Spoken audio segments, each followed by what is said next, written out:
So the question for the debate is Muhammad a good role model to society? The wonderful speakers who we have with us today are David Wood and Sami Zaatari. Thank you for being able to make it today, and it is an honor to have you here at HFCC. David Wood is a former atheist who became a Christian after examining the historical evidence for the resurrection of Jesus. He is currently the director of Acts 17 Apologetics and has been in more than 30 moderated public debates. David is the host of ABN's live talk show, Jesus or Muhammad.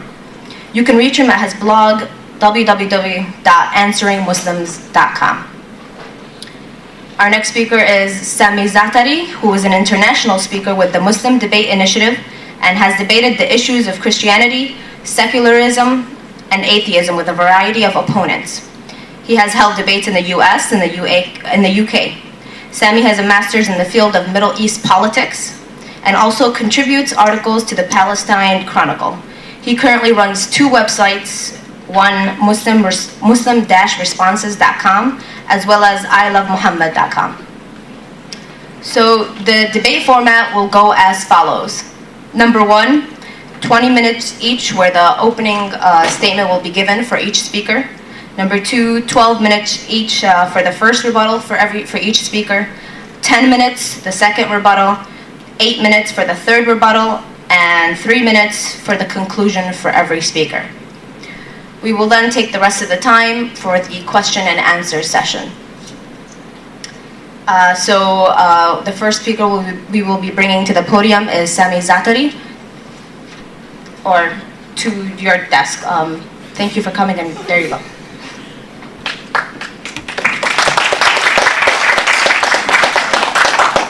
All right, is the sound all right? Is it good? All right, thank you very much, and I'd like to thank David as well, because we set this up just last week on short notice. So tonight's debate, is the Prophet Muhammad a good role model for society? Now, before we answer that question, we actually have to look at modern society and what problems modern society faces, and then we can look to see if the Prophet Muhammad comes as a good solution and example for those problems. So basically, I've listed a set of 4 main problems we see in the world today, and obviously there's probably more, but these are 4 of the main ones. In today's world and society, we have a big problem with poverty. The world is filled with a very large poor population living below the poverty line. And the situation is getting worse every day. I mean, this is one of the main problems we face as a society. I mean, here in America alone, there are many millions of people who are struggling to get basic health care because of financial issues, and many of them have gone bankrupt, and then you have a lot of homeless people at the same time. And this is a first world country, so imagine how much worse it is in third world countries, in Africa and certain Asian countries. So we have a big problem of poverty, poor people all around the world.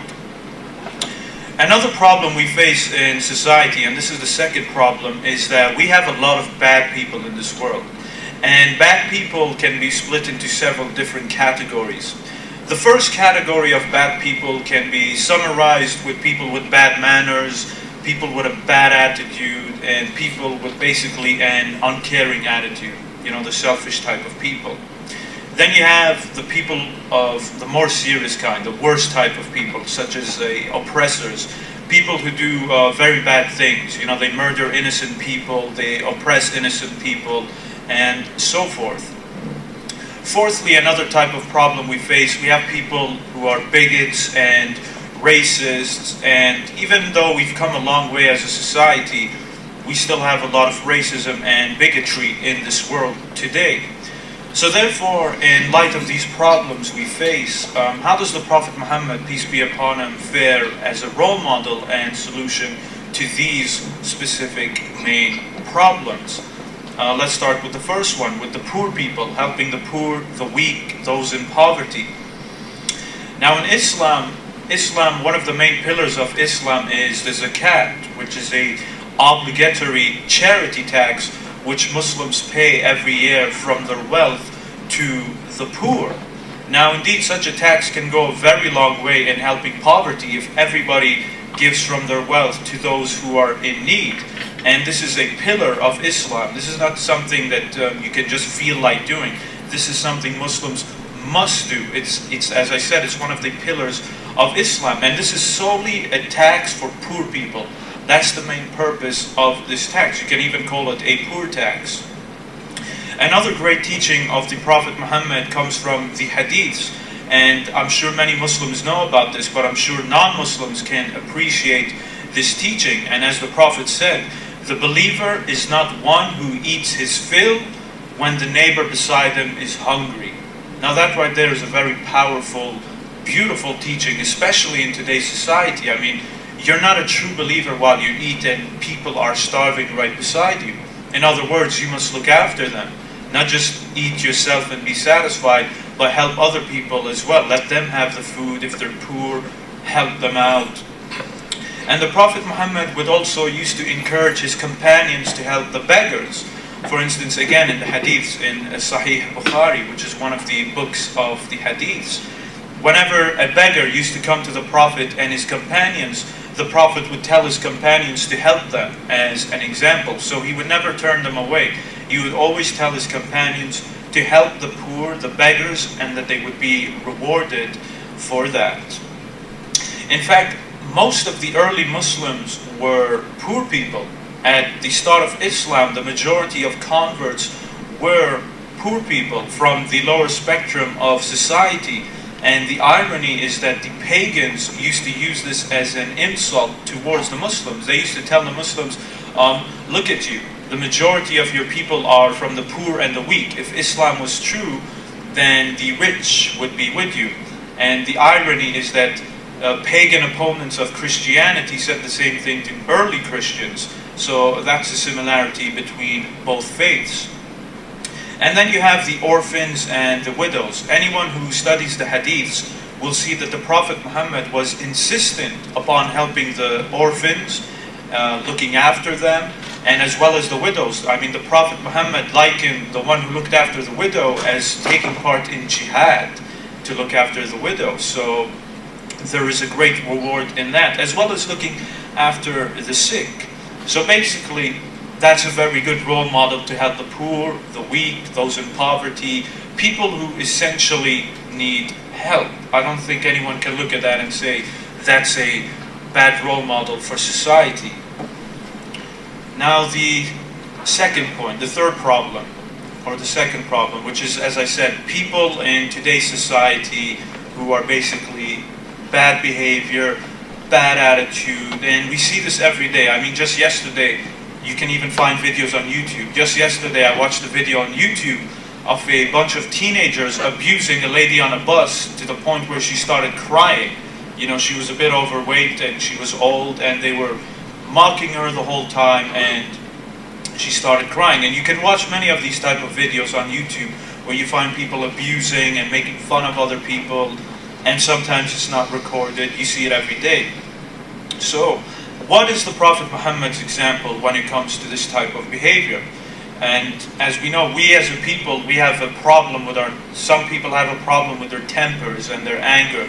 You know, when they feel wronged, they want to retaliate, tribal mentality. So what did the Prophet have to say about that? As he said, do not be people without minds of your own, saying that if others treat you well, you will treat them well. And if they do wrong to you, you will do wrong to them. Instead, accustom yourselves to do good if people do good, and to not do bad if they do bad to you. Now that right there is a very good teaching. Don't do, basically, two wrongs don't make a right. So if someone is bad to you, as he said, don't be a person without a mind, with a tribalistic mentality, and say, now I'm going to be bad to him. And then another teaching of the Prophet, whoever suffers an injury done to him and forgives that person, God will raise his status and remove one of his sins. So again, all about controlling your temper. If someone is bad to you, you don't return it back to him. Forgive him. Be a person with your mind. Because as you know, when you're angry, you sometimes lose your mind. Now, as I said, what about bad behavior and those type of bad attitudes?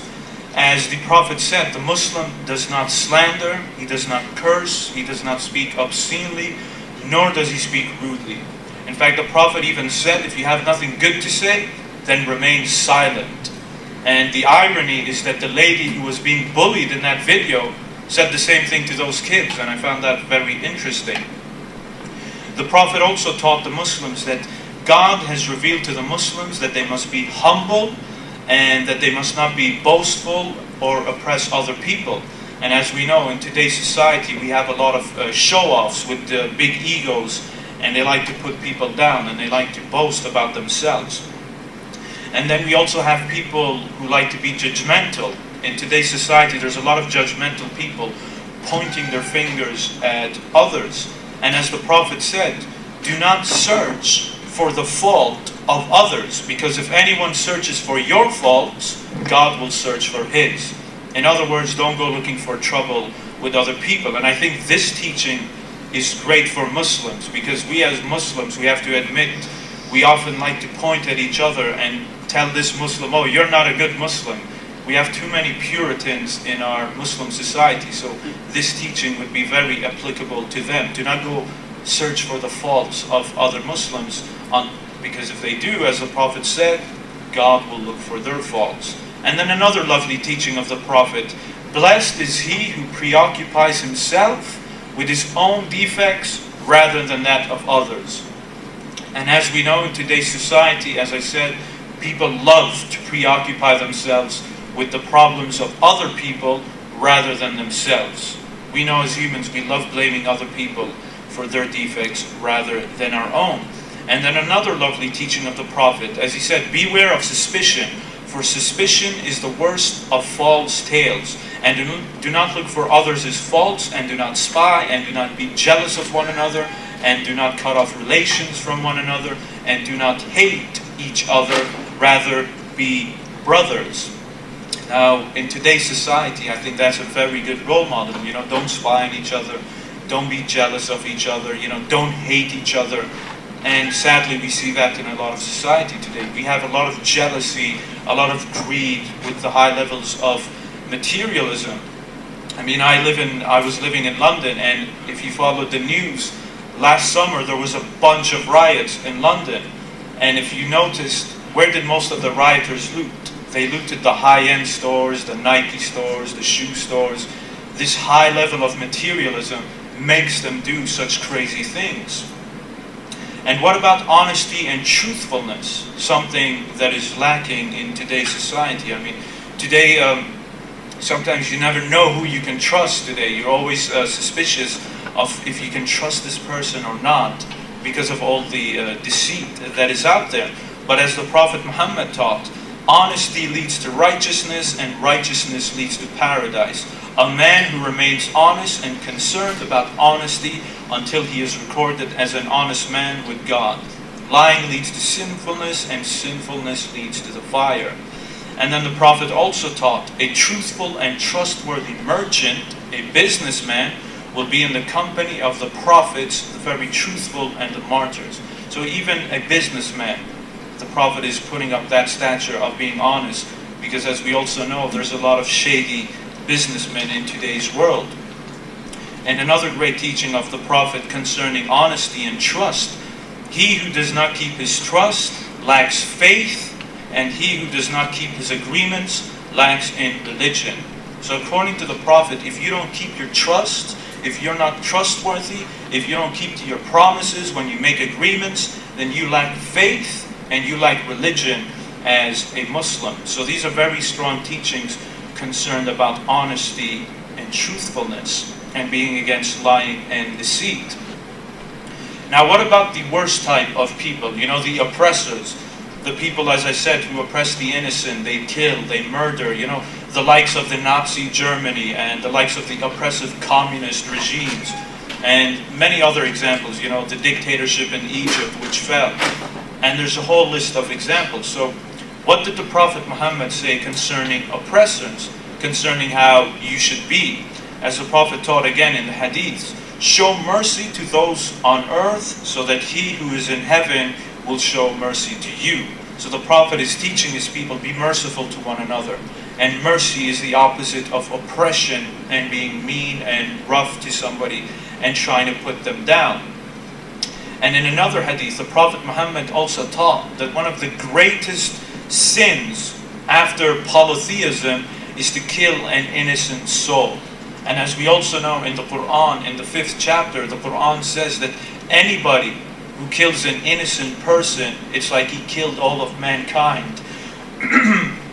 And if he saved an innocent person, it's like he saved humanity.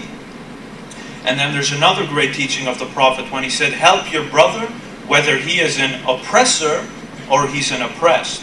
Now someone might ask, how do you help someone who's an oppressor? That's what exactly the Prophet was asked. And as he answered, but how should we help him? By preventing him by committing an oppression. So that's how you help an oppressor, by stopping him committing that oppression. So the Prophet again is teaching against oppression. And that's basically a main Islamic theme in Islam. And as we also know, justice is also the opposite of oppression. Without justice, there's only oppression. And as the Quran teaches in the 4th chapter, O you who believe, stand out firmly for justice as witnesses to God, even if it is against yourself, your parents, or your relatives, whether it is against the rich or the poor. Now, as we know in society, present and past, many times people get away with justice because based on their society or based on where they are in the class of society. If you're rich, sometimes you can get away with something, while if you're poor, you usually get the punishment. Or if it's your relative, you'll be a bit biased. Or if it's against yourself, you'll also be biased. But the Quran is saying stand out firmly for justice, whether it be the rich, whether it be the poor, whether it be your family, whether it be whoever. And then in the 5th chapter of the Quran, and this is another lovely teaching, O you who believe, stand out firmly for God as witnesses to fair dealings, and let not the hatred of others make you swerve from justice. So according to the Quran, even if you hate somebody, you should still show justice to them, and you should not allow that hate to cloud your judgment.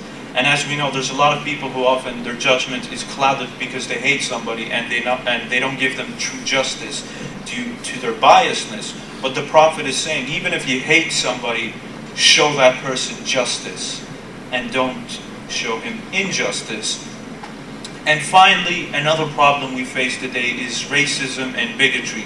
I mean, for example, right now you have the Euro football tournament in Europe, and this is a huge sporting event. And already there have been several cases of racism happening in those football stadiums. And this is a main public mainstream event, and that's just one example. So what did the Prophet Muhammad, peace be upon him, have to say about that? Now, as we all know, America has a rich history of the civil rights movement. But 1400 years ago, before the civil rights movement began in the 60s and late 50s, the Prophet Muhammad said, there is no superiority of an Arab over a non-Arab, and it doesn't matter if you're black or if you're white. A black person is not better than a white person, and a white person is not better than a black person. And this was preached 1400 years ago, basically black or white. It doesn't really matter. And that's a motto of today's modern society. People are always talking about that. Yet this was revealed 1400 years ago by the Prophet Muhammad. And even in the Quran, what's very interesting, in the Quran points to our diversity as a sign of God. Basically, in the 30th chapter, the Quran says, and one of his signs is the creation of the heavens and the earth, and the diversity of your tongues and your colors. So basically, being different cultures, being different colors, being different languages, that's a sign of God, that He made us so diverse. And then another verse in the Quran, chapter 49, verse 13, and it says, mankind, we created you from a male and female, and made you into peoples and tribes, so that you might know each other. So God has made us diverse. He's made us multicultural. He's made us of different races on purpose. And we shouldn't be against it, but rather we should embrace it. And even during the lifetime of the Prophet Muhammad, peace be upon him, the Arabs of his time were very tribalistic people. I mean, they were so tribalistic that if you were from a different tribe, and even though you were Arab, you'd be looked differently. So you had two groups of Arabs. You had the Ansar, and the Ansar were the helpers who were in Medina, and you had the immigrants who were from Mecca. So when the Prophet came to Medina, he united the immigrants from Mecca with the helpers from Medina, and he made them live together, one by one. So basically, an immigrant would live with an Ansar, and so forth, to get rid of that tribalism. And sometimes they would actually have arguments. The Ansar from Medina would have arguments with the immigrants from Mecca, and the Prophet would tell them, why are you reverting to this tribalism? You know, you should be united, a brotherhood. It doesn't matter where you're from.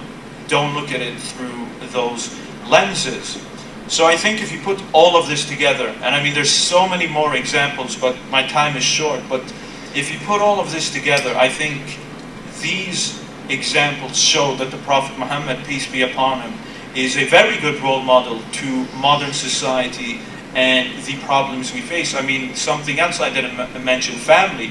The Prophet was a very family man, and he taught the Muslims, the best of you are the best to their wives and to their family, to look after your family, feed them, clothe them, etc., etc. So that's another great example of the Prophet. And as all studies have shown, a strong society starts in the home. Most gangsters, most criminals, when they do studies on them, came from broken homes, came from broken families, which led to their situation. And a strong family leads to a good person and leads to a strong society. So I'll end it on that. Thank you very much.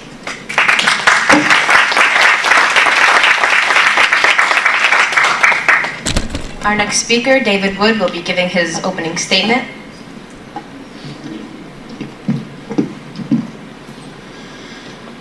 Well, I give thanks to the Muslim Debate Initiative for setting up this debate and everyone for coming out. And thanks, Sami, for that opening statement.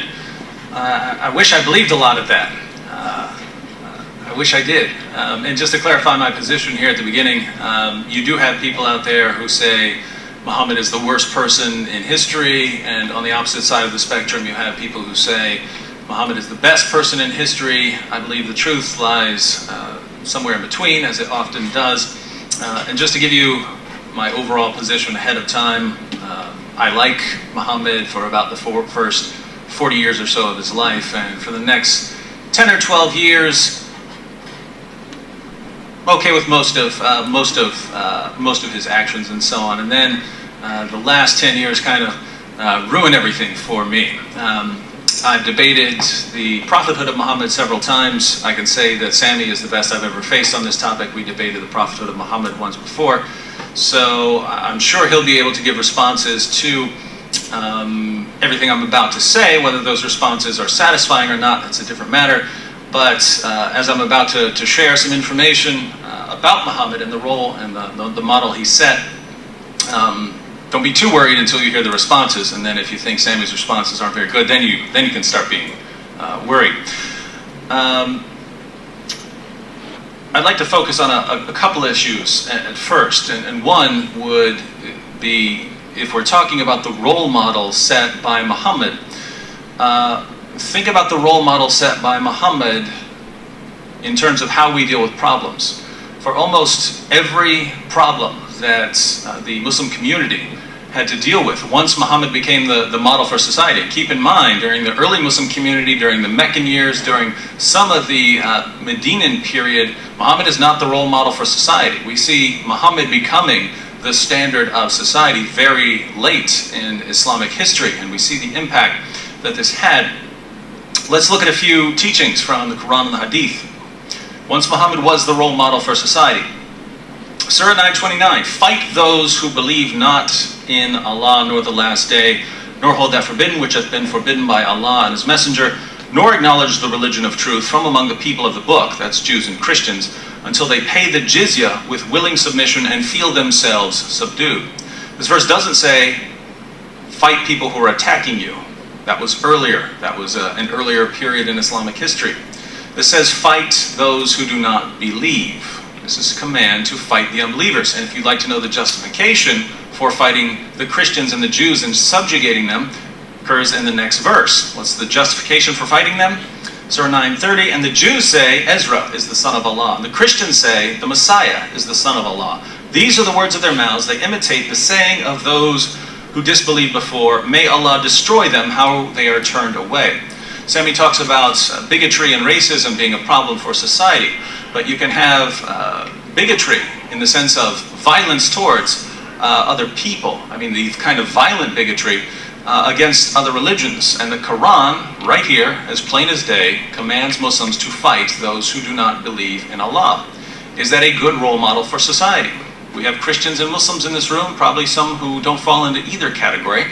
Is it a good role model if we say one group is going to fight and violently subjugate the others because of their beliefs? I don't think that would be a good role model. If you're in doubt about what Muhammad meant there, in these passages commanding to fight people based on their beliefs, I'll quote a couple of hadith.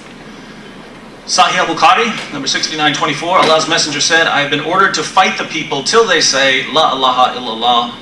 And whoever said, La ilaha illallah, Allah will save his property and life from me. So your property and your life are safe from Muhammad if you recite the Shahada. In Sahih Muslim, number 30, Muhammad said, I have been commanded to fight against people until when? Until they stop attacking you, until they are no longer aggressors against you? No, I've been commanded to fight against people so long as they do not declare that there is no God but Allah. Over and over again, fight people based on what they believe. And if you want to say Muhammad meant something different, he meant you should get along with everyone, or he meant you just fight in self-defense, wow. The Quran claims to be clear, and Muhammad is supposed to speak clearly. If he's going around and he means fight in self-defense, but he's saying fight those who do not believe, and you're only safe if you believe what I believe and you recite the Shahada, well, that matters. That's relevant to what we believe about Muhammad. On the issue of apostates, some of you are Muslims in this room. What happens if you become a Christian? Well, in the West, nothing will happen to you. Nothing will happen to you if you become a Christian or an atheist or something else. But if we adopt Muhammad as the role model for society, as Sami believes, then the rules will have to change. Sahih al-Bukhari, number 6922, Allah's Messenger said, whoever changed his Islamic religion, then kill him.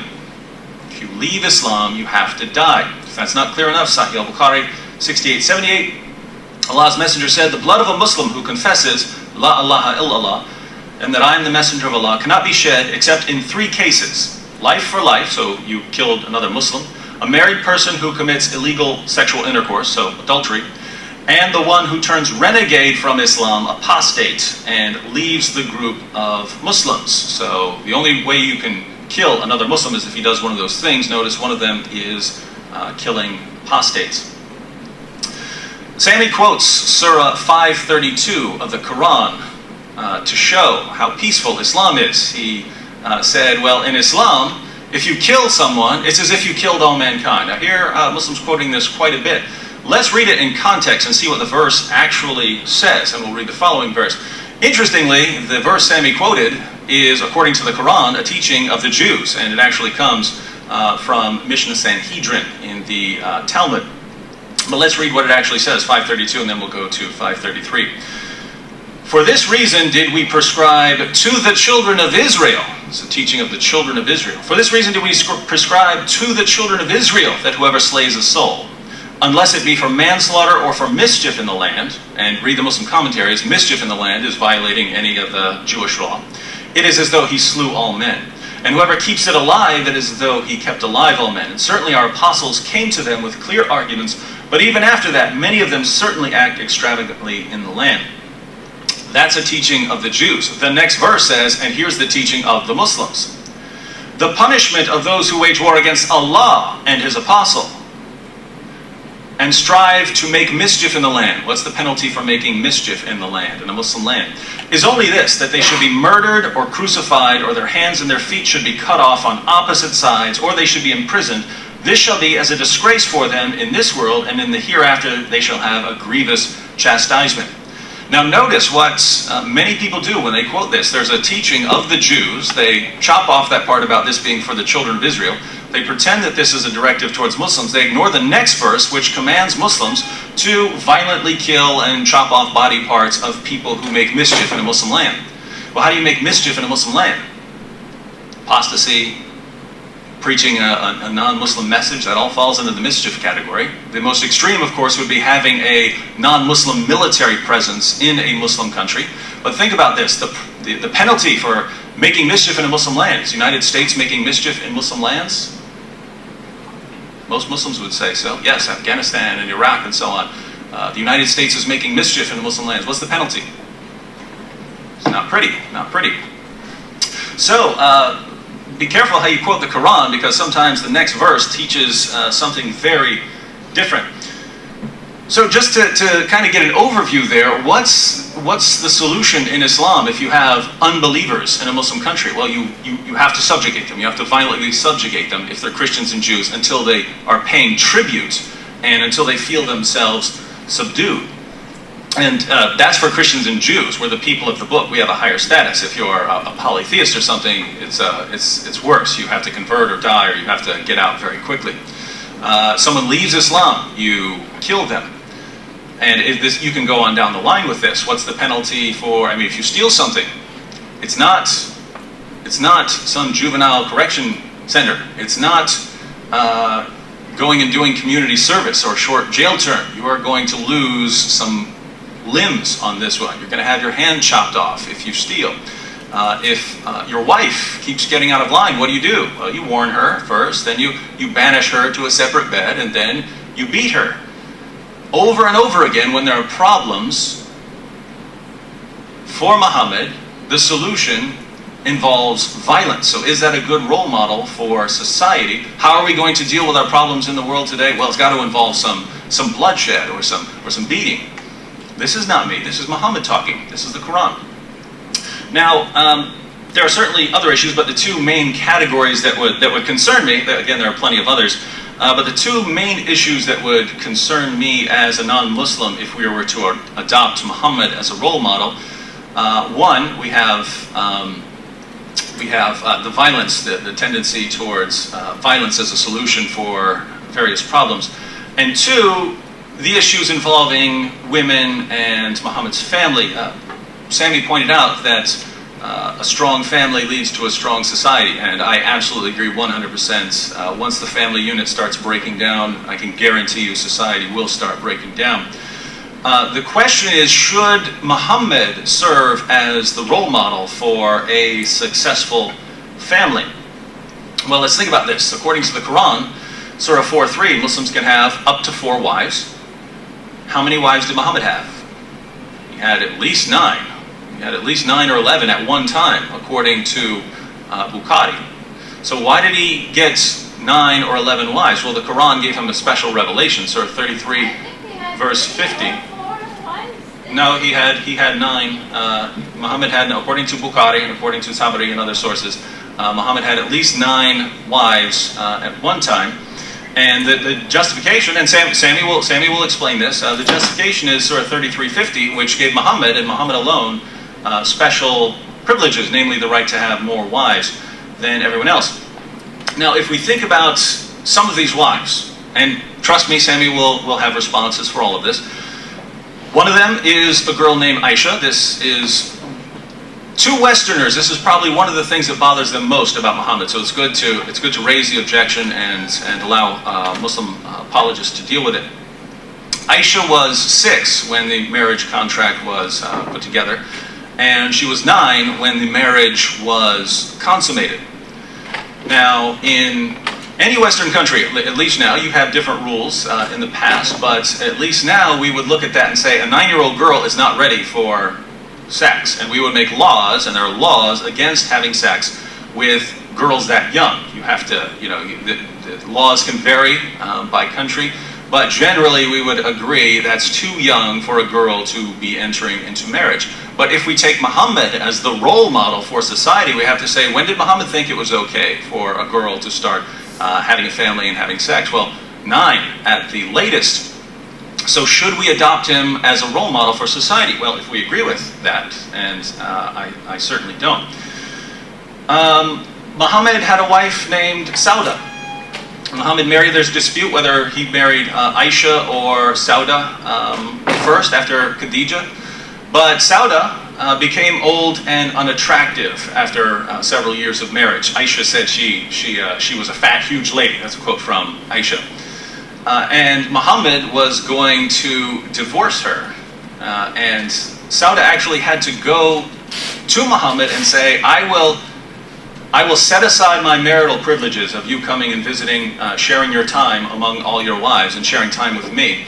I will give that privilege to Aisha, so you no longer have to come visit me, you can just spend more time with Aisha if you don't divorce me.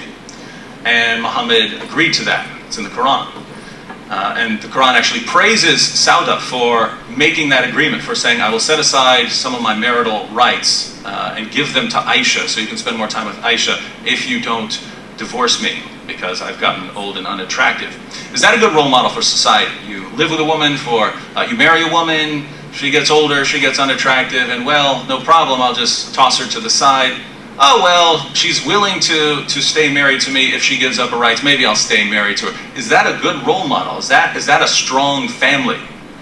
You Muslim ladies in the audience, would you like your husband to have that attitude? Once you get older, once you get unattractive, he tosses you to the side, and the only way to make an agreement is to give up some of your marital rights. Is that the kind of role model you want?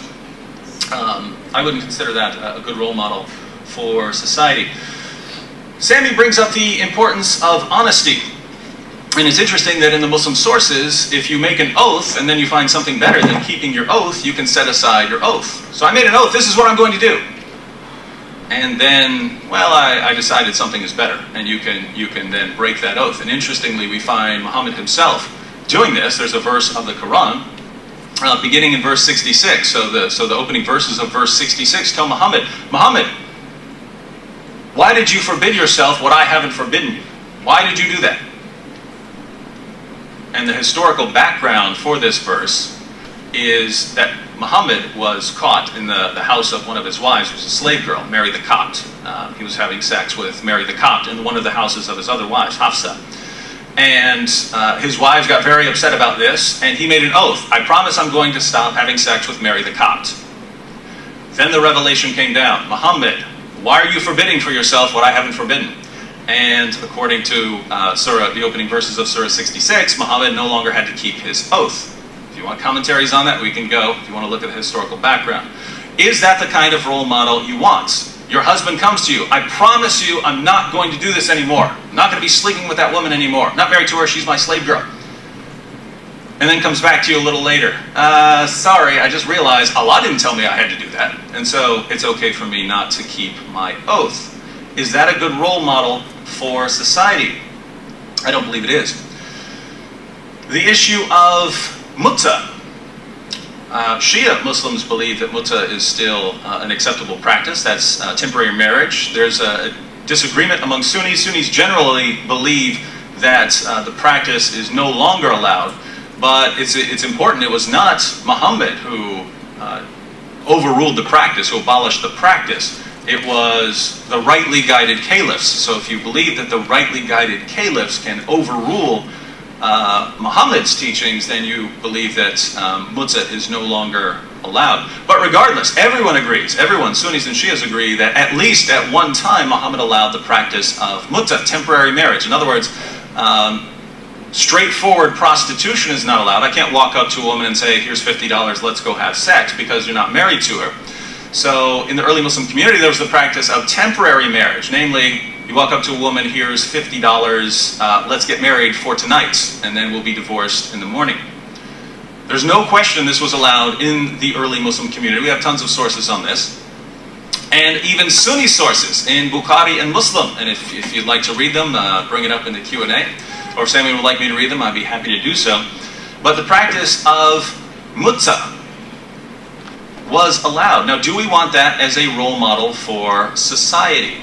That if you want to have sex with someone, you're away from home, your urges, you're dying to have sex, well, no problem. I'll go give a woman something. I'll go to someone and they'll pronounce a quick marriage, and then we get divorced the next day, I give her some money. If you're bothered by that, that's your prophet. That's your prophet. In other words, if you're bothered, hey, how dare this guy say this stuff in here? Then you're agreeing with me, actually. You're agreeing with me that Muhammad's not a good role model for society, that should not be allowed. So, what do we have here? Overall, and just to clarify again, I'm not saying everything Muhammad did was bad. I don't believe that. I believe Muhammad did have many good qualities, many qualities that could serve as a role model for society. But I would say that about pretty much anyone. I would say that about any one of you in here, you have certain qualities that would be good for other people to imitate, but you may have certain qualities, certain beliefs, certain actions that aren't good. And that's true of me, that's true of pretty much everyone in the world. When we look to Muhammad, it's not a pick and choose matter. You can't say, well, I like this about him, so therefore let's proclaim him the role model for society. According to the Quran, Surah 33:21, Muhammad is the role model. He is the pattern. So if Muhammad is the pattern, and you think that we should imitate him and society should model our behavior after him, you don't get to go through there and pick and choose and say, these are the things that I agree with, these are the things I like, these are the things that we should imitate in society. It's a package deal. So if you like the fact that Muhammad encouraged his followers to give to charity, great, I believe in giving to charity. But you don't get to stop at giving to charity. Muhammad also commanded his followers to kill apostates. He also commanded his followers fight the unbelievers. He also commanded his followers chop off the hands of thieves. He also commanded his followers to beat their wives if things get too out of hand. He also commanded his followers that they could have up to 4 wives, and in his case, he could actually get more. And the example he set, he's the role model. You could have sex with a 9-year-old girl. You can abandon an older wife unless she comes up with a good deal for you. And if you want to have sex with a prostitute, just make sure you marry her for the night, or marry her for a week, or marry her for a month. That's the example set by Muhammad. And I'm out of time, but there's certainly much more we'll be discussing here, and I want to address some of Sami's other claims. But I think we can say, based on these issues, that Muhammad may be a good role model in certain areas, but not certainly an overall good role model for society.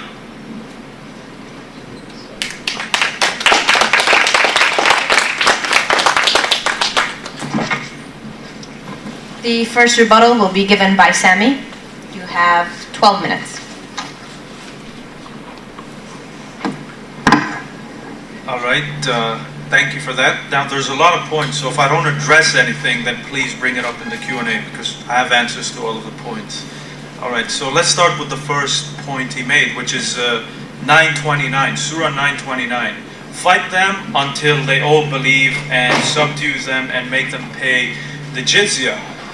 Now, this verse was revealed in a specific context, and now this is not even me talking, this is what even Islamic scholars teach, so I'm not just talking from myself. This verse was revealed during a time when the Prophet Muhammad, peace be upon him, was sending out messengers and ambassadors to the northern Arab states, which were basically under the Byzantine Empire, who were Christians. And so what did they do? They killed those messengers. Now, think of it this way. Let's say America sent a diplomat to Iran, and Iran killed that diplomat. What do you think would happen? There would be a massive war. And so that's what happened. Then you also had another incident, which was the campaign of Tabuk, which again is in northern Arabia. The Prophet Muhammad got intelligence reports that the Byzantines were planning to gather at the north and to invade the Arabian Peninsula. So after all of these hostile and provocative acts by the Byzantines, Surah 929 was revealed to fight these people. Muslims now had the mandate to fight back and to also defeat the Byzantines. So that is the context of Surah 929. It was revealed in that specific context, a context of war and battle. And then the second point about, he brought up hadiths where the Prophet said, fight the people until they recite the Shahada. Fight everybody until they declare the Shahada. Now, why do we know that his interpretation is wrong? Forget about anything. Look at the ground facts. The Prophet made treaties with Christians. There were Christians living under the Prophet in northern Arabia. They weren't declaring the Shahada, they were declaring a Trinity, and yet they were not being fought. So obviously there is more to it. So these hadiths, as even the great Islamic scholars have said, Ibn Taymiyyah, and Ibn Taymiyyah is considered like an extremist scholar. So what did he have to say about this hadith? According to him, this hadith is about fighting back. It's about a war. What about Imam Nawawi? Anybody who knows scholars will know Imam Nawawi is a great Islamic scholar. And according to him, this verse or these hadiths were referring to the pagan Arabs. It is not a general mandate. And secondly, there is a verse in the Quran that is actually quite similar to these hadiths. It says, fight them until there is no more oppression and all faith is for Allah. But now if anyone reads that verse, the context of that verse was referring to the pagans, was referring in a context of war. And that verse is identical to this hadith, and that verse was revealed in a context of war. So there's more to it. And again, you can ignore everything I said, but you can't ignore the fact that there were Christians living under the Muslims. So obviously they didn't fight them until they all converted.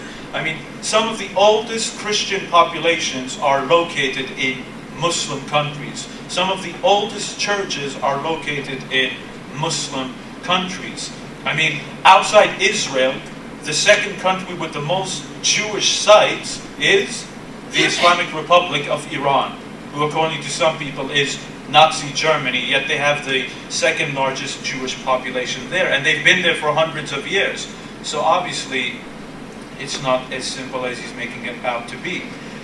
Now what about apostates, the apostate issue? Again, you need to look at it in context. I mean, there is an example in the hadiths where a Muslim went back on his agreement with the Prophet, and he said, you know what, I'm leaving you, they made an agreement, they made a covenant, and the man told the Prophet, I'm going to leave.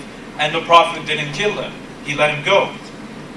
Now, every time, back then, back in the context, apostates were regularly spies, they were regularly infiltrators who would then turn against the Muslims and fight back. As David even quoted, renegades. Now, most people say there's no verse in the Quran that talks about fighting apostates. Actually, there's one, and that verse supports me. In Surah 4, verse 89, the Quran commands the Muslims to fight the renegades, the apostates.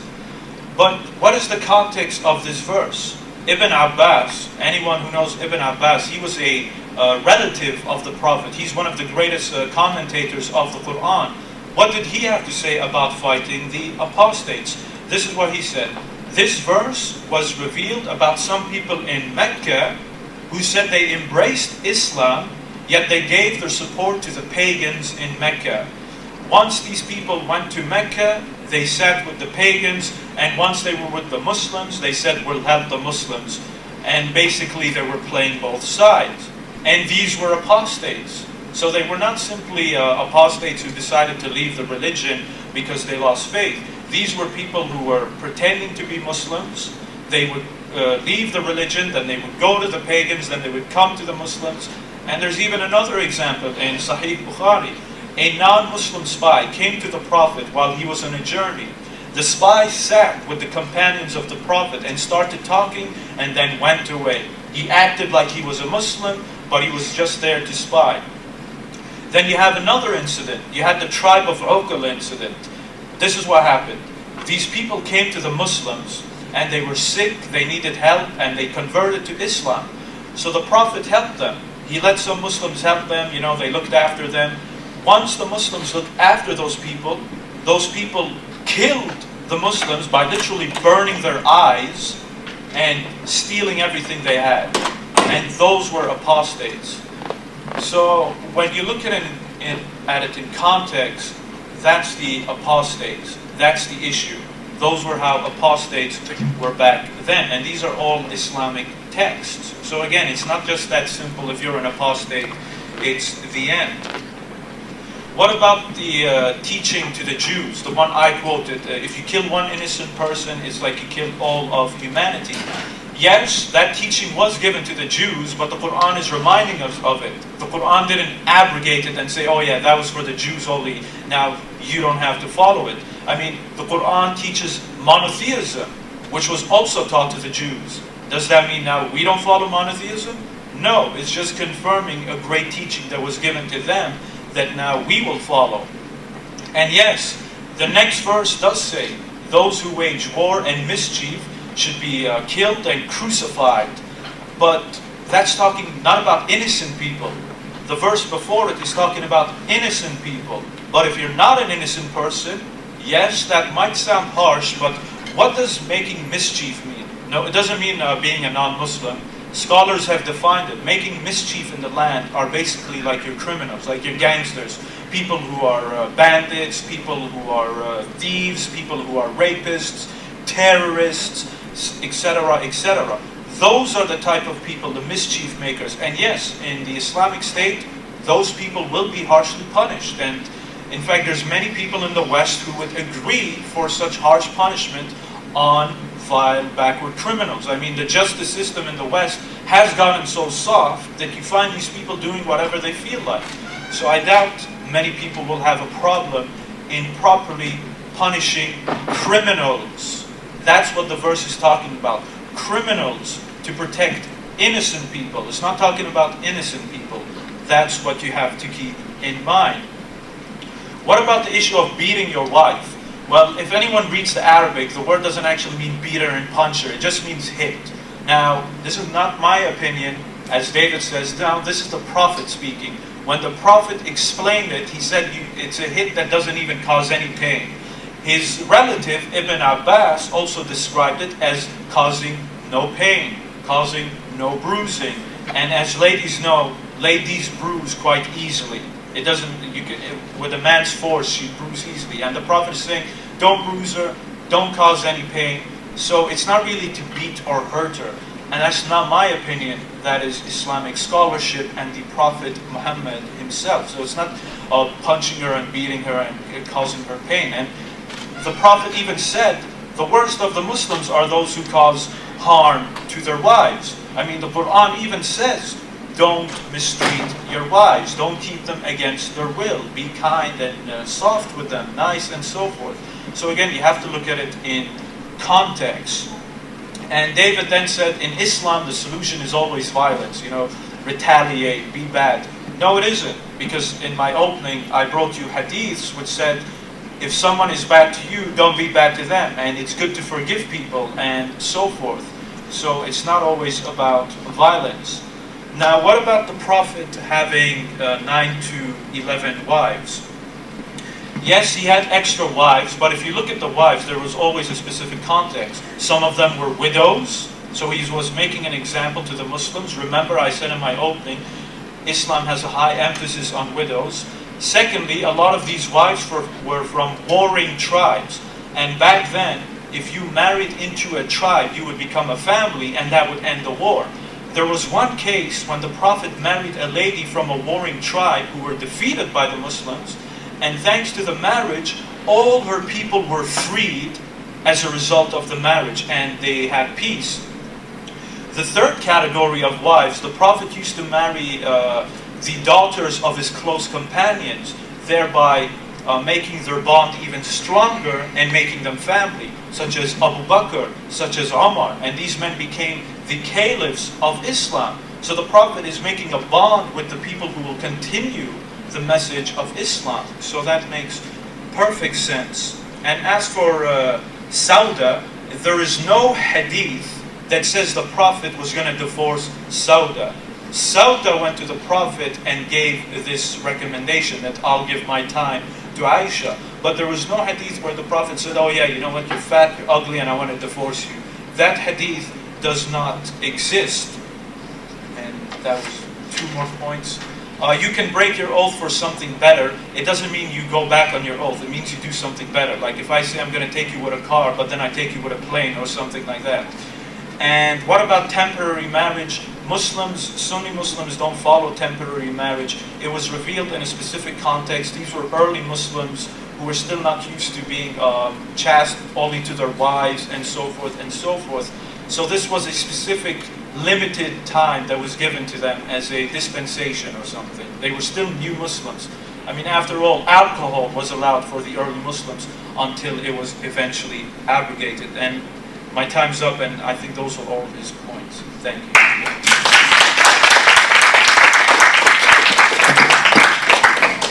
The first rebuttal will be given by David Wood.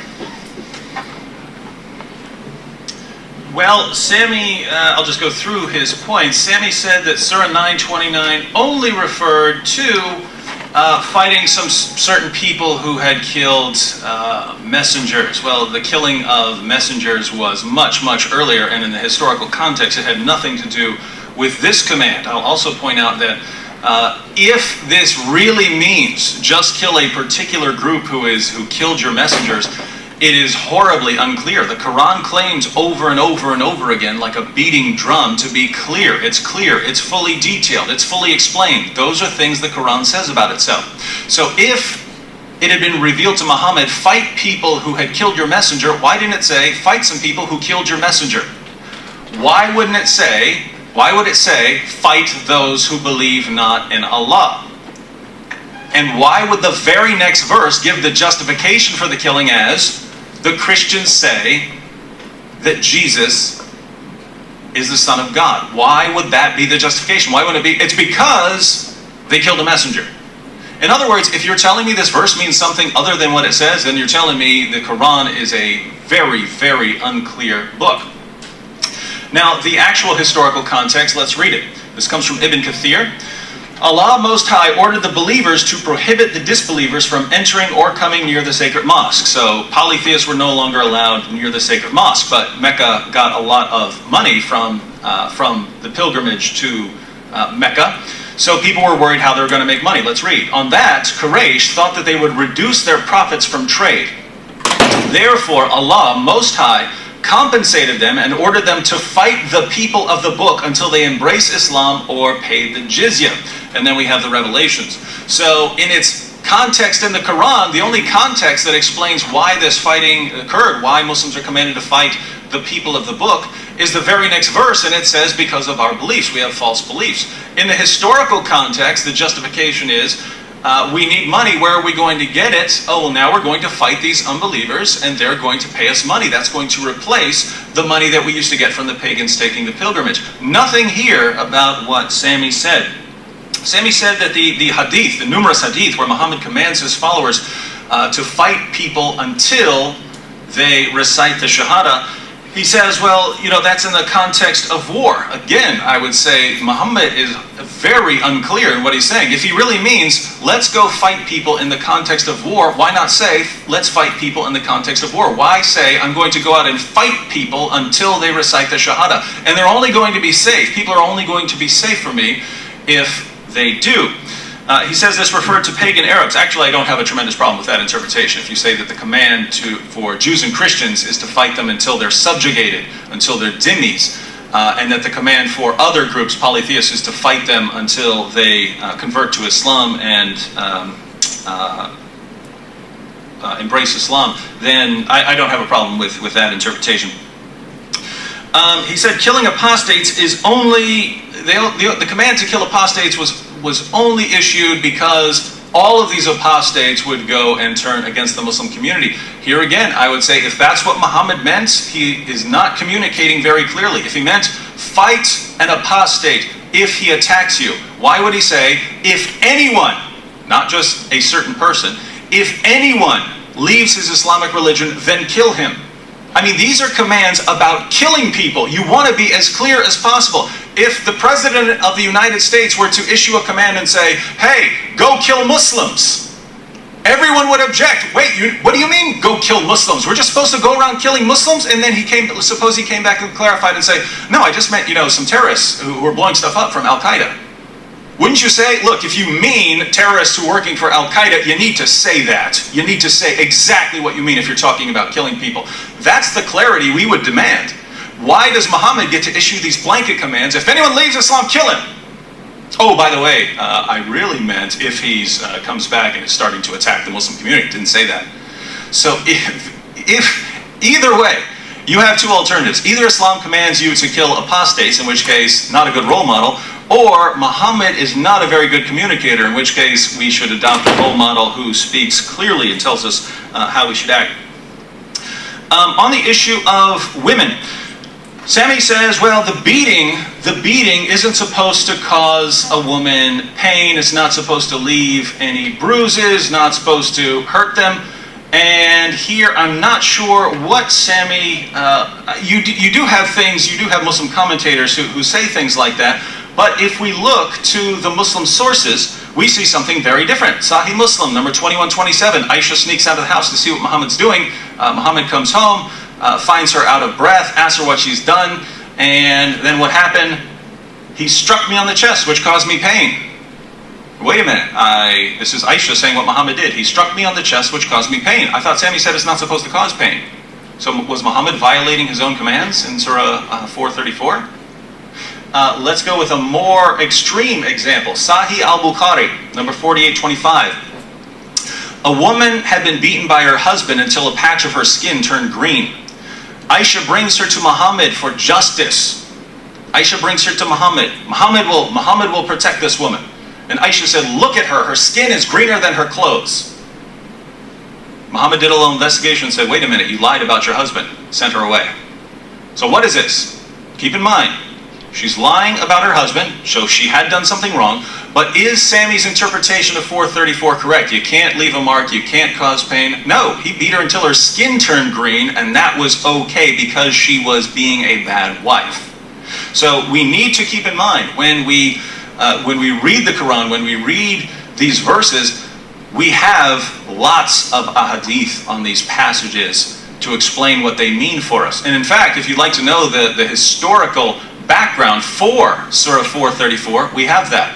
A woman came up to Muhammad because her husband had slapped her in her face. The handprint was still there. And Muhammad was about to pronounce judgment in her favor. In other words, there was going to be some sort of retaliation. I don't know what that would have been. If she gets to slap him in the face, or her dad gets to come and just slap the taste out of this guy's mouth. I don't know. But then the revelation, Surah 434, comes down. And Muhammad said, after this verse, husbands can discipline their wives physically. Muhammad said, I wanted one thing, but Allah wanted another. In other words, I wanted to give you justice. I wanted to make sure this isn't going to happen again, but sorry, Allah said something else. Marrying extra wives. Sami says, well, there were widows. That's true, there were widows. But I want to point out, if you say that Muhammad married these women because some of them were widows, Muhammad only increased the problem radically. Because the Quran issued a command, you cannot marry Muhammad's wives after he dies. So you take someone like Aisha, she's 9 years old when the marriage is consummated. She's 18 years old when Muhammad dies. Aisha spent the rest of her life as a widow because no one was allowed to marry Muhammad's wives.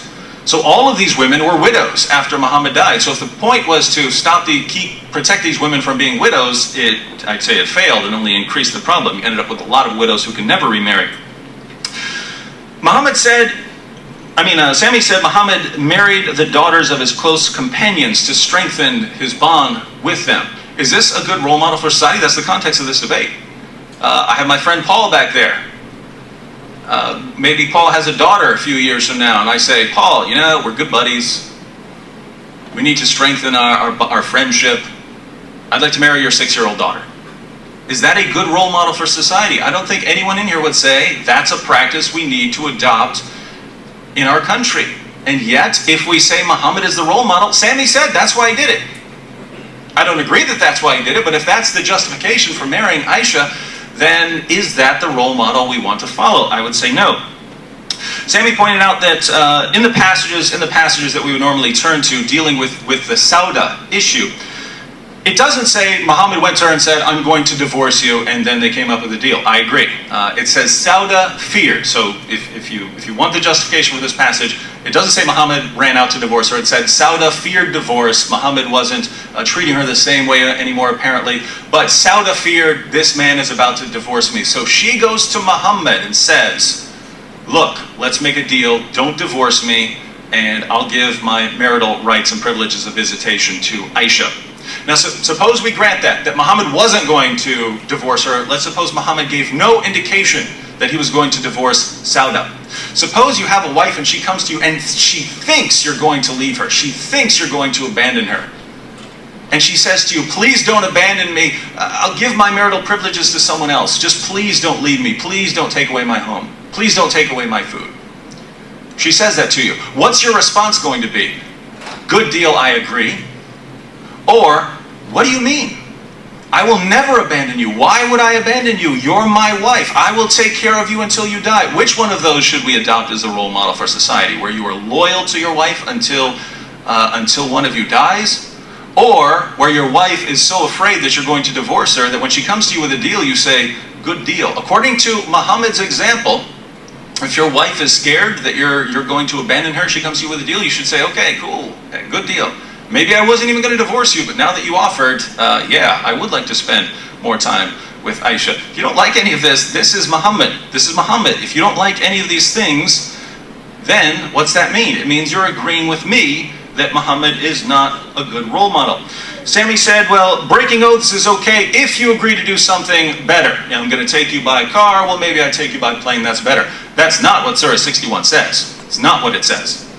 Where it says you don't have to do this because Allah didn't command it. This is Muhammad making an oath to his wives, I'm not going to continue sleeping with this slave girl, Mary the Copt. I have 11 wives, 9 wives, something like that. I'm not going to continue sleeping with my slave girls.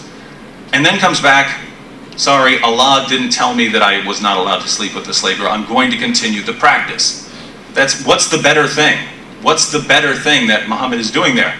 The only better thing that he's doing in the context would have to be he's sleeping with the slave girl instead of, that's better than what he made an oath to do. And I don't think that's a better example.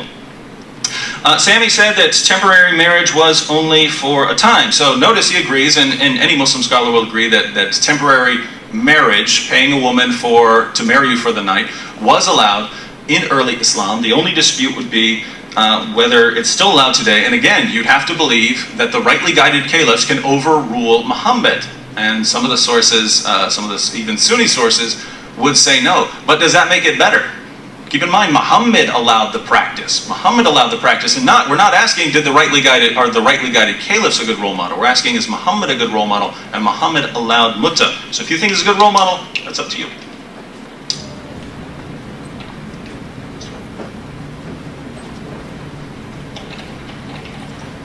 The second rebuttal will be given by Sami. You have 10 minutes. All right, thanks. I'll start with what's fresh in your mind, the issue of muta. It was allowed for a time. And no, I have no problem with it. Those people were a bunch of people who were fornicators. They used to indulge in large amount of alcohols. So obviously you're not going to be able to reform those people just like that. It was a slow process. So for a while, they were given some leeway until they could adjust their lives and their settings. And secondly, it was the Prophet who banned mut'ah, and it was the companions, Omar, who continued it. Back then, people didn't have hotmail or internet services, so sometimes the message wouldn't get across. Islam had spread to vast amount of lands, so maybe it was still not clear, so the caliphs simply made it more clear. So it was banned during the lifetime of the Prophet, and the Prophet and his companions continued that ruling. And again, as to Sauda, again, the Prophet was never going to divorce Sauda. Now David says Sauda was scared that she was going to become divorced and no food, no home. Why? In Islam there is an alimony in the first place, just to get rid of that. Even if she was divorced, she wouldn't be homeless, she wouldn't be without food, she'd actually have shelter for a year and more. So that's, Islam had an alimony before the modern legal system. And yes, she said you can spend more time with the Prophet, but not because the Prophet asked for it. So maybe the Prophet did want to spend time with Aisha, but he was kind enough to never tell her anything, and he never was going to bring it up. But she was probably worried, and she came up with it. And yes, he wanted to spend some more time with it, not because he wanted to divorce her, but he simply agreed. There is nothing bad about it. So she was never going to get divorced. She came up with this stipulation. He still spent time with her. She still remained one of his wives, and there is really no case. What about getting married to create strong bonds? Now, it's not as simple as saying, hey, my friend, I want to marry your daughter. But even if I did want to marry your daughter to create stronger bonds, what's wrong with that? Is that a problem? If I wanted to, if someone is suitable for marriage and he wants to marry your daughter and you're good friends, there's not really a big problem if they can do it. But again, the context is different. These were the first stages of Islam. The Prophet was marrying into the families of his closest companions who were going to continue the message of Islam after him. So he was creating strong bonds with the caliphs of Islam, the people who would continue the message of Islam. So it's a much different situation and context. And yes, he married widows to be an example to the Muslims, and so that point remains. And yes, his wives couldn't marry after him, but they were given the choice to divorce at one point, and they didn't. And secondly, the reason why they're not allowed to marry afterwards is in case they get pregnant, and then there might be complications. Oh, this is the wife of the Prophet, so maybe now this son of the former wife might somehow be divine or something like that. And the first point about Aisha, I didn't address it in my first rebuttal. Yes, the Prophet married Aisha at a young age, but in Islam, there is no actual age of marriage. The way the marriage is determined is if she's physically ready and mentally ready. Now, obviously, in today's society, 9-year-old girls, 10-year-old girls are not mentally fit for marriage. So no, we would not do that. And Islamic scholars have said the same thing. So she has to be mentally and physically ready. Back then, some girls were mentally ready for marriage at a young age. Not just in Arabia, not just with Muslims, but for Jews and Christians, and in the West included. Anybody who studies history will see that. And I know it might be surprising. The first time I saw it, I was surprised. But then I did a little research and I saw it was something normal. And I was 16 back then. So if I could do it back then everyone can. Now, what about 929? It doesn't say just fight the messengers who got killed. Exactly. 929 is a mandate to fight anyone who's now oppressing you or doing anything bad to you. Whether it's killing your messenger, whether it's trying to invade you. If there is hostility, 929 is the mandate for the Islamic State to fight back and defend itself. What about fight the unbelievers? Why doesn't it say in a context of war? Why does it say about faith? Simple, because it was a war of faith. The pagans were trying to wipe Islam out. So the objective is to make Islam victorious because they're trying to wipe it out. It's not about borders or oil. And secondly, the Quran says if they stop fighting, then you cease. And again, back to the point. Christian communities lived under the Islamic State. They lived under the Prophet Muhammad. So obviously the explanation is not as simple as saying, oh, they're unbelievers, we must fight them until they all convert. What about apostates? Why was it spoken generally? Why didn't it say kill these specific types of apostates? Because it didn't have to be said. As I said, the context back then, this was the norm. And I gave you so many examples, and there's more examples. When apostate happened, he would fight against the Muslims, he would be a spy. That was the norm. So that's why there didn't have to be any clarifications. And as for the point about the Prophet Muhammad, he struck Aisha. I know that hadith he's talking about, but that's actually a wrong translation. If you read the Arabic, it doesn't say he struck her. It's actually he rubbed her chest. And he did that to another man in a similar incident. He wasn't striking her or hitting her. And that's the Arabic as well. Yes, there was some pain, but that wasn't the intention to cause pain. And again, the Prophet did it to another man, the same exact act. It's not an act of hitting someone or violence. And again, the Arabic doesn't say struck. And as for beating, causing bruises, a lady came to the Prophet and she was bruised, and the Prophet said, well, you lied to her. The Prophet didn't say, well, you lied to her so you could beat her and cause her bruises.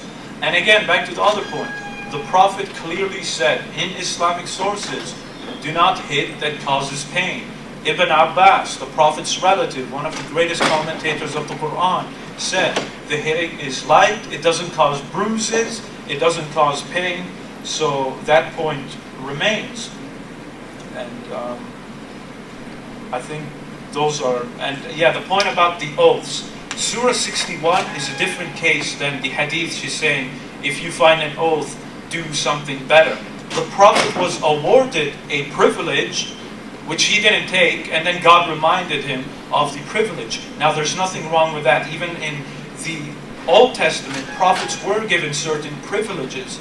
But anyway, I explained the reasoning for the marriages, so there's no need to go over that again. And those were basically all the points.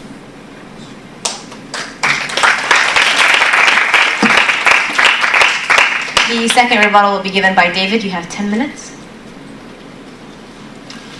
All right, Sami, thank you for that, Sami. Sami said that mutza was allowed because the early converts to Islam were used to having lots of sex, and it would have been very difficult for them to just stop, and therefore Muhammad allowed them to continue practicing mutza. Well, are you telling me that this is the example? Because that would apply today, right? Lots of people in the West, in America, they're used to having lots of sex. So, when they convert to Islam, do you give them a break because that's what they're used to? Do you say, hey, I know you're having lots of sex, so you can engage in mutza for a couple of years until you wind down, and then you have to be chaste? Is that what Islam teaches?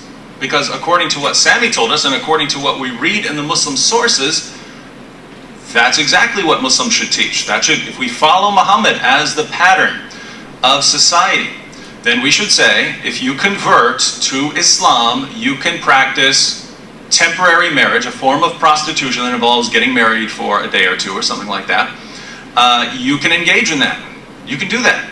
That's the example set by Muhammad. So do you believe that's a good pattern for society? If you agree with Muhammad, you have to say yes. You have to say that's okay. Now, Sami says that Muhammad was the one who outlawed the practice. Well, I disagree. According to the Muslim sources, and I have several more, but I'll just read a couple right here.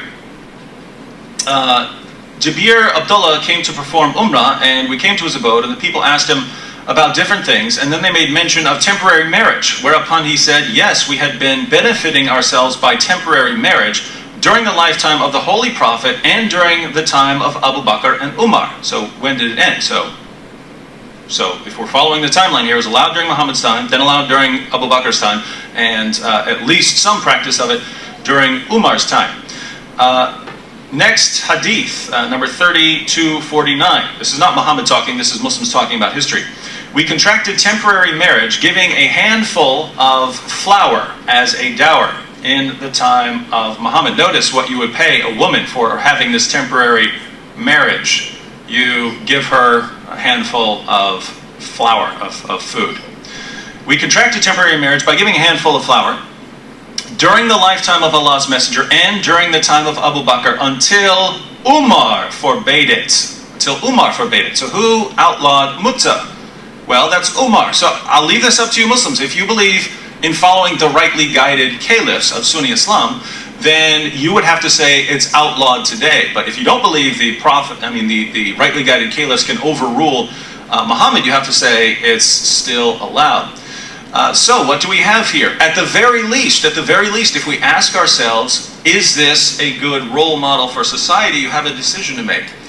If you believe that's an okay practice, then you can say Muhammad is a good role model. If you say that people who convert to Islam, or people in general, should be chaste, even if they're used to having sex in the past, they need to stop doing that, then you're saying Muhammad is not a good role model for society, and you're agreeing with me. Sami said that Sauda didn't have to fear being abandoned because she would have been compensated. Well, she certainly didn't want to be divorced for some reason, so she was going to be losing something. That wasn't the point. Whatever she was afraid of losing by being divorced by Muhammad, the correct response of Muhammad should have been, if he had no intentions of divorcing her, the correct response should have been, what are you talking about? I made a commitment to you. I'm never going to abandon you. That would have been a good role model for society. But saying, okay, I'm reducing your privileges because you've agreed to do that, I don't consider that a good role model. Sami says that the issue of Aisha is okay because a girl has to be mentally and physically ready. where do you get the idea that Aisha was mentally and physically ready? According to the Muslim sources, when she was taken to Muhammad's house, she was playing with a swing, and she took her dolls to Muhammad's house. I mean, that sounds like a normal 9-year-old little girl. Where do you get this idea that she was a young woman? Not from the Muslim sources. You get that from your own views today. And besides this, if you go to Surah 65, verse 4 of the Quran, you find very clearly that Muslims are allowed to marry prepubescent girls, and there's just no question that prepubescent girls are not ready for marriage. You're not ready for that. Medically, physically, you're not ready for marriage. You're not ready for sexual intercourse. You're not ready to start working on a family if your body has not reached the stage of puberty. Now, Surah 9:29, Sami says, is a mandate to fight oppressors. Surah 9:29 is a mandate to fight oppressors. Well, remember, the Quran says over and over again, that the Quran is clear. Let's read it. I'll go ahead and read the entire context of the passage, and you're going to see what the problem is. You're going to see there's nothing in here about fighting oppressors, but don't take my word for it. Take the word of the Quran for it.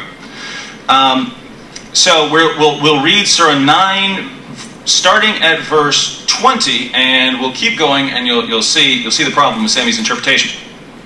Fight those who believe not in Allah. Tell me where the oppression occurs. Tell me where the oppression starts. Fight those who believe not in Allah, nor the last day, nor hold that forbidden, which has been forbidden by Allah and His Messenger. So if you don't forbid the same things that Islam forbids, nor acknowledge the religion of truth, if you do not acknowledge Islam, from among the people of the book, that's Jews and Christians, until they pay the jizya with willing submission and feel themselves subdued, until they feel subjugated. Nothing about fight oppressors there. Fight people based on their beliefs, based on the things they allow, based on them not acknowledging Islam as the religion of truth. Next verse. The Jews call Ezra son of God, and the Christians call Christ the Son of God. That is a saying from their mouth. In this they but imitate what the unbelievers of old used to say. Allah's curse be on them. How they are deluded away from the truth. Where's the part about these people oppressing the Muslims? Maybe it's in the next verse. They take their priests and their rabbis to be their lords in derogation of Allah. And they take as their Lord Christ, the Son of Mary. Yet they were commanded to worship but one God. There is no God but He. Still complaining about their religious practices. Where is the part about these people being oppressors? Praise and glory to Him, far is He from having the partners they associate with Him. Maybe it's in the next verse. Fain would they extinguish Allah's light. Here we go. Maybe they're oppressing Muslims by extinguishing God's light, and extinguishing God's light refers to them attacking the Muslim community. Now let me finish the sentence and see what this actually says. Fain would they extinguish Allah's light with their mouths. This is talking about people speaking different religious beliefs than Muslims. They would extinguish Allah's light with their mouths, but Allah will not allow but that His light should be perfected, even though the unbelievers may detest it. Allah is not going to allow them to stop the truth from spreading. How's He going to stop them? Next verse. It is He who hath sent His messenger with guidance and the religion of truth to prevail it over all religion, even though the pagans may detest it. So the solution to what these people are saying is to send Islam and to make Islam superior to every other religion, to make it prevail over all other religions. How is Allah going to make Islam prevail? That's why we read Surah 9:29, fight those who do not believe in Allah. So where in the entire context of this passage do we read anything about fighting oppressors? There's not one word. There is a steady series of complaints. These people believe things that Muslims don't believe. They don't believe in the truth. They don't acknowledge the truth. They have religious practices that we forbid, and they're speaking a message that we disagree with. Those are all of the justifications for fighting. Where do you get the idea that this refers to oppressors? If you believe it refers to oppressors, you have to agree that the Quran is remarkably unclear. Sami says, well, the Quran says, if they stop fighting, you cease. Well, if you want to go with that interpretation of it, it would depend on your interpretation of the word fitna. But I'll grant that. Surah 2, verse 193 says something along those lines. But guess what? Read the passages that talk about if people don't fight you, you don't fight them. Those were abrogated according to your own Muslim commentators. Muslims have a process of abrogation. Later commands abrogate or cancel earlier revelations. Surah 9 was the last major chapter revealed, and it commands Muslims to fight and subjugate non-Muslims, which would be the pattern if you agree with Muhammad. Sami says we don't need to clarify the killing of apostates because people would have understood that it only referred to killing people if they go start a war against you. Well, we need clarification, don't we? Isn't this a religion for all time? Isn't this? Aren't we supposed to be able to read these teachings even today and understand what they mean? Over and over and over again, Muhammad says, if they leave Islam, chop their heads off. If they return to kufr, kill them.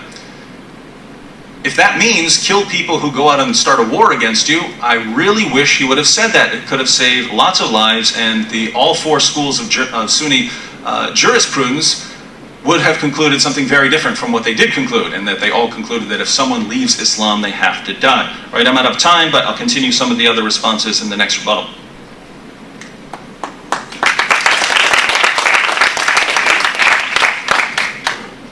The third rebuttal will be given by Sami. You have 8 minutes. All right. The first point he brought up was, what about now? If someone converts to Islam now and he's a fornicator or he likes to drink a lot, should he also be given leeway? No, he doesn't get. He's not given leeway, but he is. He's not being that. We're not that rough on him. He starts out easily, but it doesn't mean he can drink. But now, why is it that the first Muslims had leeway and Muslims today, converts, won't have that exact same leeway? It's very simple. Those first Muslims were the first Muslims. They would be what Islam would be built upon. They were the backs of Islam at the time. So obviously, they would have some different regulations for them. So it would be more excusable to them, because early Islam wanted to create the best possible Muslim Islamic community, because if you want to start something successful, you'd have to have a strong foundation and a strong group of followers. So that's why they were given more leeway, and that's perfectly logical and sensible. Now again, back to mut'ah. In the hadiths, it states clearly that mut'ah was banned during the Battle of Khaybar. So was donkey meat as well. Now, why is it that some people were still taking part in mut'ah? Simple. Maybe they didn't get the message. Maybe they didn't get that specific regulation. Maybe they didn't understand it yet. Not understand it. Maybe it didn't reach them.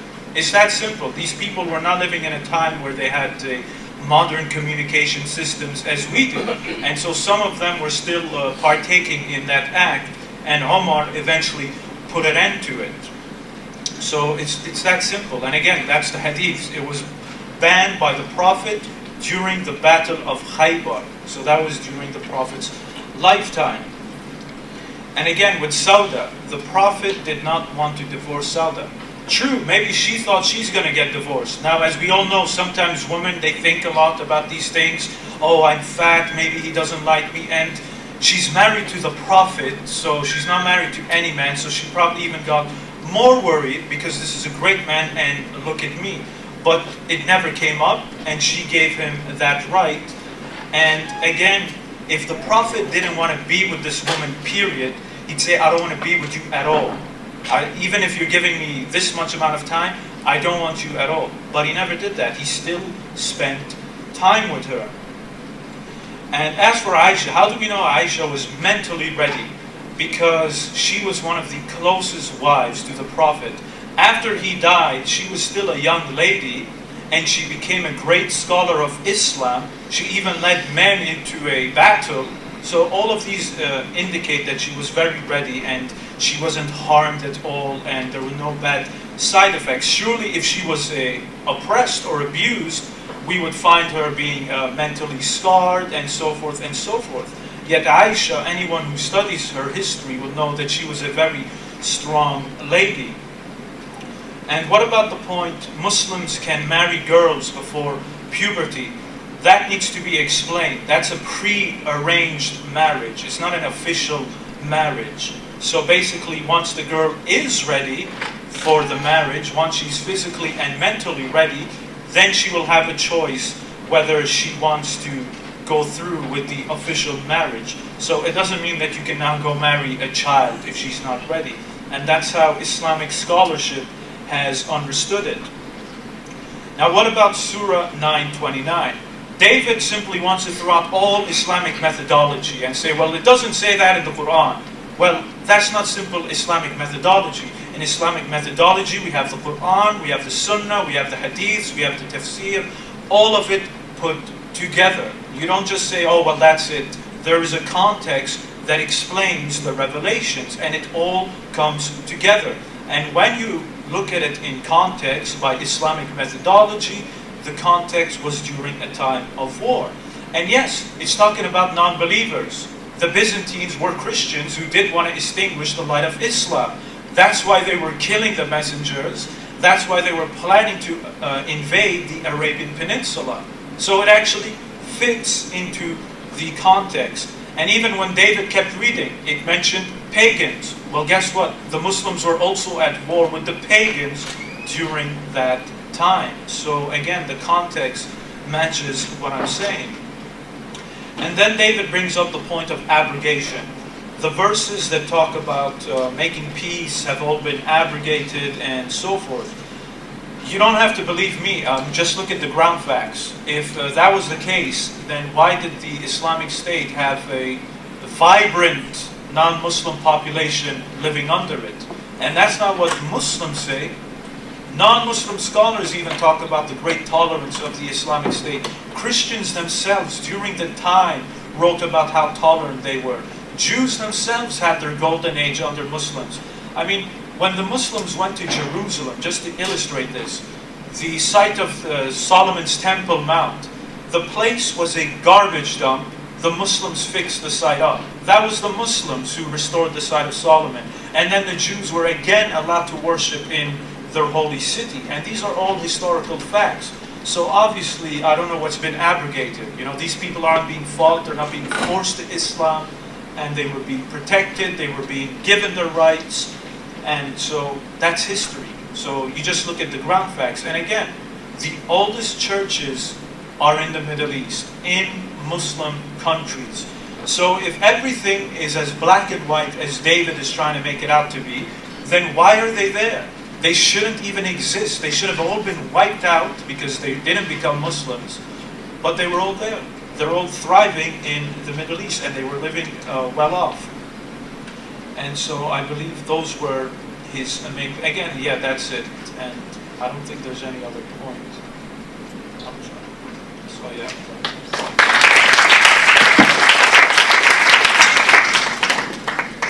The third rebuttal will be given by David. You have 8 minutes.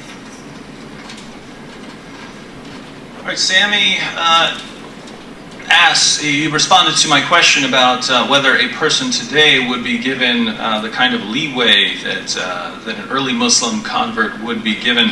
And he says maybe a little, but not the same kind of leeway the early Muslims were given. But I mean, think about that. Are we following the example of Muhammad? If we're following the example of Muhammad, then you do give them the same leeway. If you're not, if you're saying, no, we have different rules for Muslim converts today, then you're saying, well, we're not going to follow the pattern of Muhammad himself. Sami said, well, maybe some people didn't know that Muhammad had forbade the practice of mutta and only found out later during the time of Umar. And you do find ahadith giving that position, but the point I'm trying to make is the ahadith are inconsistent. You have Muslims saying that it wasn't outlawed during the time of Muhammad. It wasn't outlawed. It was outlawed during the time of Umar, and the people who said it was outlawed during the time of Muhammad were followers of Umar who are trying to go back and say that this is what Muhammad taught. So you have the disagreement, and I don't really care if you want to say Muhammad did it versus Umar did it. You have sources that can back that up. But the point is, if you did want to say the practice still applies today, you could very easily say, well, these ahadith right here that say that Umar forbade it, I'm going to go with those. I'm going to go with those sources, and I don't believe rightly guided caliphs can overrule Muhammad's interpretations, so I get to practice it if I want it. So it's really up to you, because even in your Sahih narrations, your most reliable narrations, you find inconsistencies. Sami again said Muhammad didn't want to divorce Sauda. I'm granting that for the sake of argument. I believe he did, but I'm granting almost everything he's saying for the sake of argument. Let's suppose Muhammad had no intention of ever divorcing Sauda. And let's suppose she was totally, utterly mistaken, and Muhammad was just going to be faithful to her forever and take care of her forever. This is the problem. Suppose all of that is true. Then when your wife somehow gets the wrong idea, she's mistaken, she comes to you and thinks you're going to leave her. If she was totally mistaken, why wouldn't you say that? Wouldn't a good role model say, again, you're mistaken? Why would you get that idea? Whatever I've done to give you the idea that I'm going to abandon you, I'm sorry, I will never do that. I will take care of you forever. Why wouldn't he have said that? Why would his response be, oh, you think I'm going to divorce you and you're willing to give me more time with Aisha and I don't have to take care of you in the same way? Okay, that's a good idea. And that's the response we find in the Quran, and the Quran puts its stamp of approval on that. Says, yes, Sauda was right for making that arrangement with Muhammad. Again, we're asking ourselves, is this a good role model? Sami says Aisha was mentally ready for marriage, and how do we know? Because she became a scholar, and we do find in the sources, we find tons of narrations from Aisha. He said she led an army into battle. This was called it's called the Battle of the Camel because they rallied around Aisha's camel, and she led out an army against Ali. So those are true. And he says Aisha was, this very strong girl. And I'll grant here, when I read the hadith, the major ahadith collections, Aisha is my favorite figure in there. Mainly because she's always talking trash to everybody, and I find that, I don't know, I like people who do that. But Aisha is a great character, but I don't see how you get the idea that because decades down the road she led a battle, and because she had many stories that she passed on from Muhammad, that therefore when she was 9 years old she was ready for marriage. I don't see how there's the connection. Certainly later on Aisha was an influential figure, but I don't understand the connection. Now, Sami says that 65 verse 4 refers to prearranged marriage. That's not what it refers. It refers to divorce rules. It refers to divorce proceedings. How are you going to divorce a woman? Because the objection arose earlier in the Quran. An earlier revelation had said, if you're going to divorce a woman, you wait a few months. You wait until she's gone through her cycle, and then you can divorce her if you know she's not pregnant. Well, the objection came, what about various kinds of women who don't have menstruation, either because they're too old or because they're too young? They haven't reached the age of puberty. And Surah 65 verse 4 is meant as a response to that. And it says, if a girl is too young, she hasn't reached the age of menses, and you're divorcing her, then you wait 3 months so that you can make sure she's not pregnant. Well, how is Sami saying that this refers to a woman you haven't had sex with? According to the Quran, there is no waiting period if you haven't had sex with her. If you marry someone and you change your mind very quickly, and you haven't had sex with her, there is no waiting period. So if the Quran lays down a waiting period for divorcing this girl who has not reached the age of puberty, what does that mean? It means you've had sex with her, and it means the Quran allows sex with prepubescent girls. And read the commentaries. If you disagree with me, when you come down for the Q&A, say, David, give me the commentaries of Ibn Kathir and Ibn Abbas and Jalalain. Give me the commentaries. I promise you I will bring them up for you. Sami says, I want to throw out Islamic methodology when I interpret Surah 9:29. How am I throwing out Islamic methodology? I read you the entire passage in context. So certainly part of Islamic methodology that you would want to read things in the context of the Quran. You don't take one verse out and leave out the surrounding verses. But I also went to the historical context in Ibn Kathir. And according to Ibn Kathir, this issue arose not because the Muslims were being attacked, but because they were wondering how they were going to get money. And at the end of the passage, it specifically says, based on this revelation, Muhammad went out to fight at the Battle of Tabuk, the expedition to Tabuk. And the Byzantines didn't even show up. They didn't show up to the battle because they didn't want to fight. So Based on 929, Muslims launched an offensive campaign against the Byzantines. This was not defensive. And Sami said, well, even according to the passage, yes, the Byzantines wanted to extinguish the light of Islam. What did the passage actually say? They want to extinguish the light of Allah with their mouths. This is talking about people speaking falsely about God. So even according to the little clip Sami quoted, this is not talking about fighting aggressors. It's talking about fighting people who have false beliefs, who say false things, who have different practices from the ones Muslims have. And Sami says, well, the Jews and Christians had a great time under Islam. Well, look, if Jews and Christians ever had a great time, I'm not saying, there have been periods of peace where Muslims and Christians and Jews have lived in harmony. When we have those periods in history, it's not because of Islam. It's not because of what Muhammad taught. What did Muhammad taught?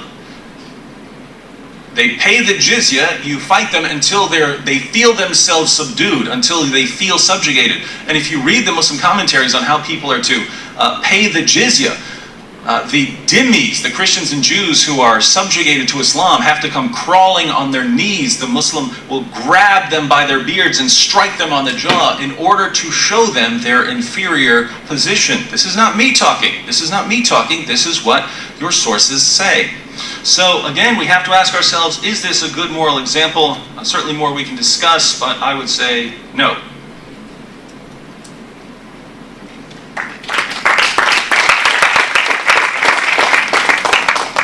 There will be 3 minutes for each speaker for conclusion. So Sami, you have 3 minutes.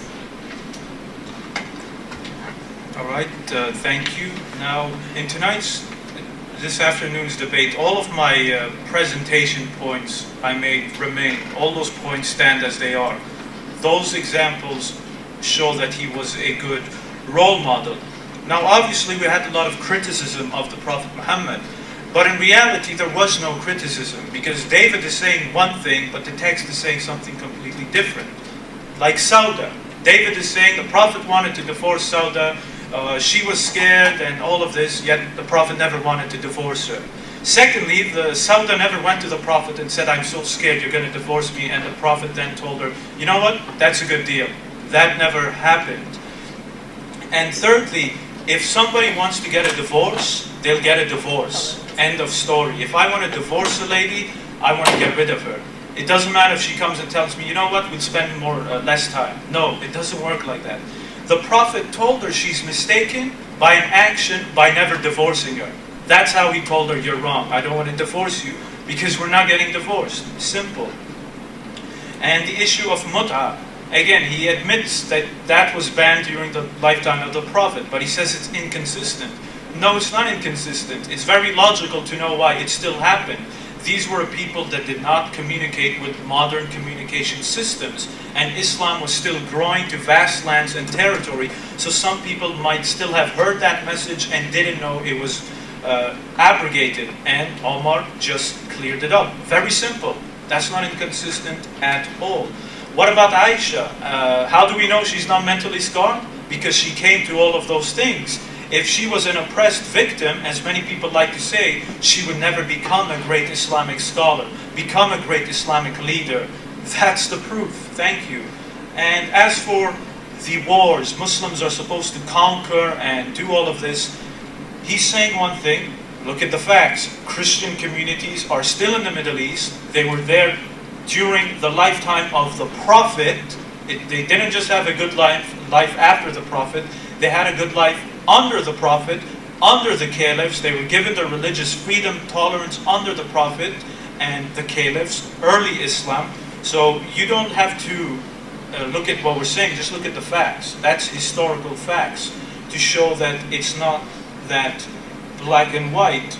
And the last point about the jizya, you have to grab the people by their beards, and that is false. Maybe some Islamic source says that, but Islamic scholarship is unanimous that when you collect the jizya, you don't pull the guys and they don't come crawling to you and bowing to you and all of that. Maybe someone said it, but anyone can say anything in an Islamic source.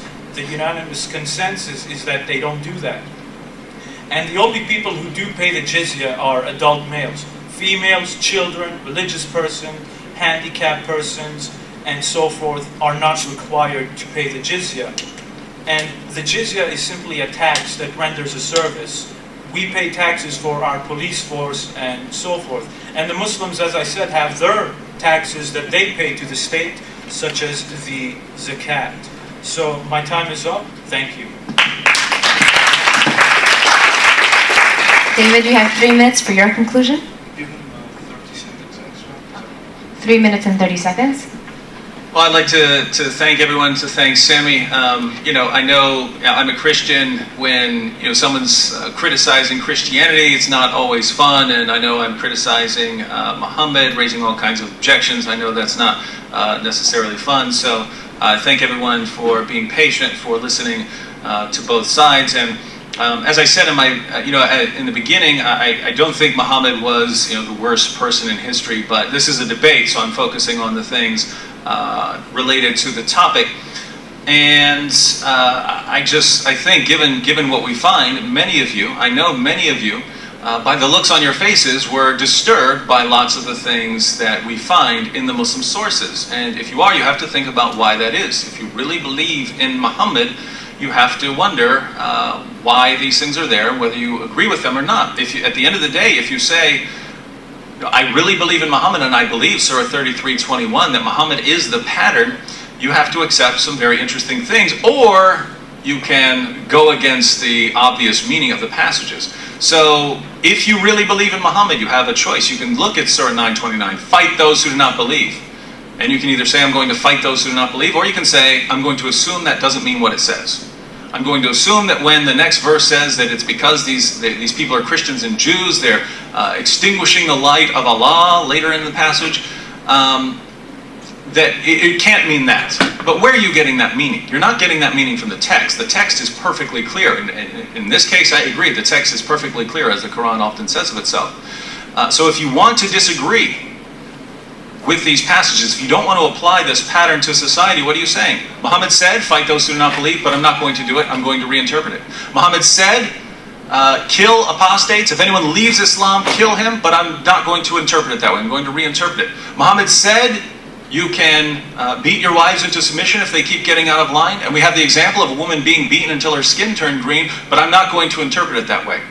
But think about this. If you go with your own interpretation every time and you just make these passages mean whatever you want them to mean, are you really adopting the pattern of Muhammad, or are you making Muhammad conform to your pattern and the pattern that you believe in?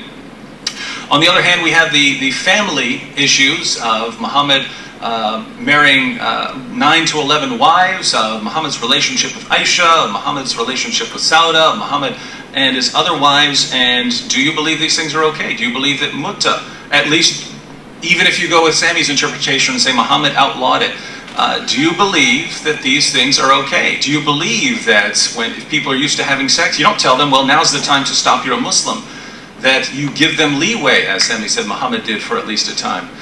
These are the questions you have to consider. And when I look at these things, again, I see things in Muhammad's life that are good, and certain things would be good to follow. But I look at these other things and I think these teachings, if they were practiced today, would be disastrous for society. And so I can say that Muhammad is not a good role model for society.